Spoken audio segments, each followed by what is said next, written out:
আমি দাবী জনাব বিচাৰিছোঁ অসম চৰকাৰক আৰু অসম চৰকাৰক আমি দাবী অতি শীঘ্ৰে যাতে আমাৰ পথটো নিৰ্মাণ কৰি দিয়ে তেখেতলোকে। এইটো প্ৰায় দুমাহমানৰ ধৰি হৈ আছে। তেখেতলোকে আমাৰ এইটো নিৰ্মিত ৰাস্তা আছিলে। নিৰ্মিত ৰাস্তাত বিনোদ বৰগোহাঁই যি ঠিকাদাৰ হয় তেখেতে এইটো কি চিন্তাত ভাঙিলে তেখেতলোকে জানিব। নিজস্ব অসম চৰকাৰক আমি অসম চৰকাৰ যি বিভাগীয় এই পথ নিৰ্মাণ বিভাগৰ তেখেতলোকৰ অনুমোদনতে এই কৰ্মভাগী হৈছে। সেইকাৰণে আমি আমাৰ পিনৰ পৰা আমাৰ ৰাইজৰ পিনৰ পৰা দাবী আছে যে অতি শীঘ্ৰে আমাৰ পথটো নিৰ্মাণ কৰি দিয়ে। আগতে সুন্দৰ আছিলে এই পথটো, আজি ঠিক বহল কথা কৈ চিন্তা যথেষ্টখিনি বহল কৰিলেই। বহলৰ জেগাটো বহলৰ নামতে হৈছে এইখিনি কাম। বহল কৰিবলৈ বুলি আহি ৰাইজক যন্ত্ৰণাত ভোগাইছে। ইয়াত সকলো ছাত্ৰ ছাত্ৰী মেডিকেললৈ যোৱা যিবিলাক ৰোগী তেখেতলোকৰ কাৰণে বহুত দুখৰ কথা। এতিয়া শিক্ষাৰ্থী যি ছাত্ৰ ছাত্ৰীসকল স্কুললৈ যাব নোৱাৰা হৈছে, এই পুখুৰী ৰাস্তা অতিক্ৰম কৰি কেনেকৈ যাব তেওঁলোকে? কিবা এটা অসুখ যদি বিসুখ হয় ৰাইজক এতিয়া মেডিকেলত কেনেকৈ নিব? কোনো এটা কাষেদি এটা মথাউৰি কাষেদি এটা সৰু ৰাস্তা আছে, সেইটোৱে তেনেকৈ বেছিকৈ অহা যোৱা কৰা কোনো পথ নহয়। এইটো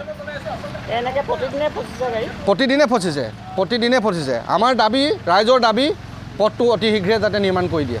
আমি দাবী জনাব বিচাৰিছোঁ অসম চৰকাৰক আৰু অসম চৰকাৰক আমি দাবী অতি শীঘ্ৰে যাতে আমাৰ পথটো নিৰ্মাণ কৰি দিয়ে তেখেতলোকে। এইটো প্ৰায় দুমাহমানৰ ধৰি হৈ আছে। তেখেতলোকে আমাৰ এইটো নিৰ্মিত ৰাস্তা আছিলে। নিৰ্মিত ৰাস্তাত বিনোদ বৰগোহাঁই যি ঠিকাদাৰ হয় তেখেতে এইটো কি চিন্তাত ভাঙিলে তেখেতলোকে জানিব। নিজস্ব অসম চৰকাৰক আমি অসম চৰকাৰ যি বিভাগীয় এই পথ নিৰ্মাণ বিভাগৰ তেখেতলোকৰ অনুমোদনতে এই কৰ্মভাগী হৈছে। সেইকাৰণে আমি আমাৰ পিনৰ পৰা আমাৰ ৰাইজৰ পিনৰ পৰা দাবী আছে যে অতি শীঘ্ৰে আমাৰ পথটো নিৰ্মাণ কৰি দিয়ে। আগতে সুন্দৰ আছিলে এই পথটো, আজি ঠিক বহল কথা কৈ চিন্তা যথেষ্টখিনি বহল কৰিলেই। বহলৰ জেগাটো বহলৰ নামতে হৈছে এইখিনি কাম। বহল কৰিবলৈ বুলি আহি ৰাইজক যন্ত্ৰণাত ভোগাইছে।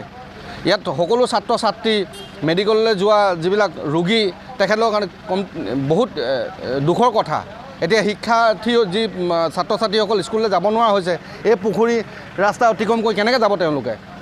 কিবা এটা অসুখ যদি বিসুখ হয় ৰাইজক এতিয়া মেডিকেলত কেনেকৈ নিব? কোনো এটা কাষেদি এটা মথাউৰি কাষেদি এটা সৰু ৰাস্তা আছে, সেইটোৱে তেনেকৈ বেছিকৈ অহা যোৱা কৰা কোনো পথ নহয়। এইটো প্ৰতিদিনে ফচিছে। আমাৰ দাবী, ৰাইজৰ দাবী পথটো অতি শীঘ্ৰে যাতে নিৰ্মাণ কৰি দিয়ে। আমি দাবী জনাব বিচাৰিছোঁ অসম চৰকাৰক আৰু অসম চৰকাৰক আমি দাবী অতি শীঘ্ৰে যাতে আমাৰ পথটো নিৰ্মাণ কৰি দিয়ে তেখেতলোকে। এইটো প্ৰায় দুমাহমানৰ ধৰি হৈ আছে। তেখেতলোকে আমাৰ এইটো নিৰ্মিত ৰাস্তা আছিলে। নিৰ্মিত ৰাস্তাত বিনোদ বৰগোহাঁই যি ঠিকাদাৰ হয় তেখেতে এইটো কি চিন্তাত ভাঙিলে তেখেতলোকে জানিব। নিজস্ব অসম চৰকাৰক আমি অসম চৰকাৰ যি বিভাগীয় এই পথ নিৰ্মাণ বিভাগৰ তেখেতলোকৰ অনুমোদনতে এই কৰ্মভাগী হৈছে। সেইকাৰণে আমি আমাৰ পিনৰ পৰা আমাৰ ৰাইজৰ পিনৰ পৰা দাবী আছে যে অতি শীঘ্ৰে আমাৰ পথটো নিৰ্মাণ কৰি দিয়ে। আগতে সুন্দৰ আছিলে এই পথটো, আজি ঠিক বহল কথা কৈ চিন্তা যথেষ্টখিনি বহল কৰিলেই। বহলৰ জেগাটো বহলৰ নামতে হৈছে এইখিনি কাম। বহল কৰিবলৈ বুলি আহি ৰাইজক যন্ত্ৰণাত ভোগাইছে। ইয়াত সকলো ছাত্ৰ ছাত্ৰী মেডিকেললৈ যোৱা যিবিলাক ৰোগী তেখেতলোকৰ কাৰণে বহুত দুখৰ কথা। এতিয়া শিক্ষাৰ্থী যি ছাত্ৰ ছাত্ৰীসকল স্কুললৈ যাব নোৱাৰা হৈছে, এই পুখুৰী ৰাস্তা অতিক্ৰম কৰি কেনেকৈ যাব তেওঁলোকে? কিবা এটা অসুখ যদি বিসুখ হয় ৰাইজক এতিয়া মেডিকেলত কেনেকৈ নিব? কোনো এটা কাষেদি এটা মথাউৰি কাষেদি এটা সৰু ৰাস্তা আছে, সেইটোৱে তেনেকৈ বেছিকৈ অহা যোৱা কৰা কোনো পথ নহয়। এইটো প্ৰতিদিনে ফচিছে। আমাৰ দাবী, ৰাইজৰ দাবী পথটো অতি শীঘ্ৰে যাতে নিৰ্মাণ কৰি দিয়ে।